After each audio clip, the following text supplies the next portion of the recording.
এটা পৰিস্থিতি বান পৰিস্থিতি বৰ্তমান সময়ত ইমানে দুখ লগা পৰিস্থিতি হৈ আছে আৰু তেনেকুৱা পৰিস্থিতিতে গৈ কি যে হৈছে আপোনালোকে ভিডিওটো চালে শেষৰলৈকে চালে নিশ্চয় গম পাব আৰু হাই হেল্ল' নমস্কাৰ মই ৰুনুমণিয়ে পুনৰবাৰ অন্য এটা ভিডিওলৈ আপোনালোক সকলোকে পুনৰবাৰ স্বাগতম জনাইছো আশা ৰাখিছো আপোনালোকৰ খবৰ নিশ্চয় ভাল আৰু আপোনালোকে প্লিজ ভিডিওটো শেষৰলৈকে চাওক নিশ্চয় বুজিব পাৰিব কি পৰিস্থিতি হৈছে বান পৰিস্থিতি ইমানে ভয়াবহ এটা পৰিস্থিতি আৰু তেনেকুৱা এটা পৰিস্থিতিত গৈ আমি যাক বহুত আশাৰে বহুত মানে আগ্ৰহেৰে কাৰোবাক আমি যেতিয়া মানে সিলেকশন কৰি আমি সকলোতকৈ এজন ভাল ব্যক্তি হিচাপে যে আমাক চাব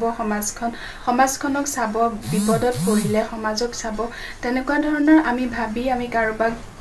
ভোট দি জয়যুক্ত কৰো বা আমাৰ সমাজৰ পৰা আমি তেওঁলোকক আগবঢ়াই পঠাও যে আমাৰ বিষয়ে মাত দিওক বা আমাৰ বিষয়ে আমাক বিপদে আপদে চাওক বা আমাৰ যিখন